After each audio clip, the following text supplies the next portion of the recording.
28ನೇ ತಾರೀಕು BJP ಆಫೀಸಿನ ಮುಂದೆ ಕಾಂಗ್ರೆಸ್ನ ಒಂದು 10-12 ಜನ ಕಾರ್ಯಕರ್ತರು 5 ಗಂಟೆಗೆ ಒಂದು ಸಾರಿ, 5 ಗಂಟೆ 20 ನಿಮಿಷದಲ್ಲಿ ಒಂದು ಸಾರಿ, ಅಂದರೆ 20 ನಿಮಿಷದಲ್ಲಿ 2 ಸಾರಿ ಬಂದು BJP ಆಫೀಸ್ ಮುಂದೆ ಪ್ರೊಟೆಸ್ಟ್ ಮಾಡಿದ್ದಾರೆ. ಆದರೆ ಪೊಲೀಸರು ಮೂಕ ಪ್ರೇಕ್ಷಕನಂತರ ಇದ್ದಾರೆ.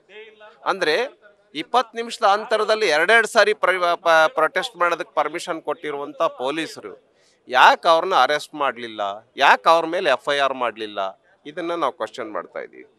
ಎರಡನೇದು, ತಿಂಗಳಲ್ಲಿ ಒಂದು 4-5 ಸಾರಿ 3-4 ಸಾರಿ ಅವ್ರು ಪ್ರೊಟೆಸ್ಟ್ ಮಾಡ್ತಾ ಇದ್ದಾರೆ BJP ಆಫೀಸ್ ಮುಂದೆ.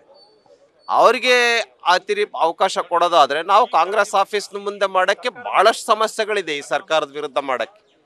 ಆದ್ದರಿಂದ ಸರ್ಕಾರ ಗಂಭೀರವಾಗಿ ತೆಗೆದುಕೊಳ್ಳಬೇಕು. ಒಂದು ವೇಳೆ BJP ಆಫೀಸ್ ಮುಂದೆ ಅವರು ಪದೇ ಪದೇ ಬಂದು ಪ್ರೊಟೆಸ್ಟ್ ಮಾಡೋದಾದರೆ ಸರ್ಕಾರದ ಸಮಸ್ಯೆಗಳನ್ನು ತೆಗೆದುಕೊಂಡು ಕಾಂಗ್ರೆಸ್ ಆಫೀಸ್ನ ಮುಂದೆ ನಾವು ಪ್ರೊಟೆಸ್ಟ್ ಮಾಡ್ತೀವಿ.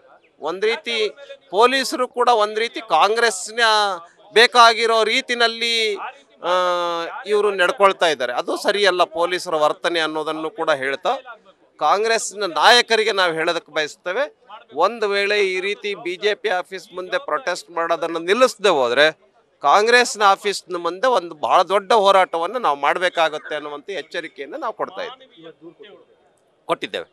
ಇವತ್ತು ಮುಖ್ಯಮಂತ್ರಿ ನಮ್ಮ ಪೊಲೀಸ್ ಕಮಿಷನರ್ ಅವರಿಗೆ ಒಂದು ದೂರನ್ನು ಸಲ್ಲಿಸಿ ಈ ರೀತಿ ಪದೇ ಪದೇ BJP ಆಫೀಸ್ ಮುಂದೆ ಮಾಡ್ತಾ ಇದ್ದಾರೆ, ಅದಕ್ಕೆ ಅವಕಾಶ ಕೊಡಬಾರ್ದು. ನೀವು ಕೊಟ್ಟರೆ ನೀವು ನಮ್ಮ ಮನವಿಯನ್ನು ತಿರಸ್ಕರಿಸಿದ್ದೀರಾ ಅಂಥೇಳಿ ನಾವು ಕಾಂಗ್ರೆಸ್ ಆಫೀಸ್ನ ಮುಂದೆ ಪ್ರೊಟೆಸ್ಟನ್ನು ಮಾಡೋಕ್ಕೆ ಪ್ರಾರಂಭ ಮಾಡ್ತೇವೆ.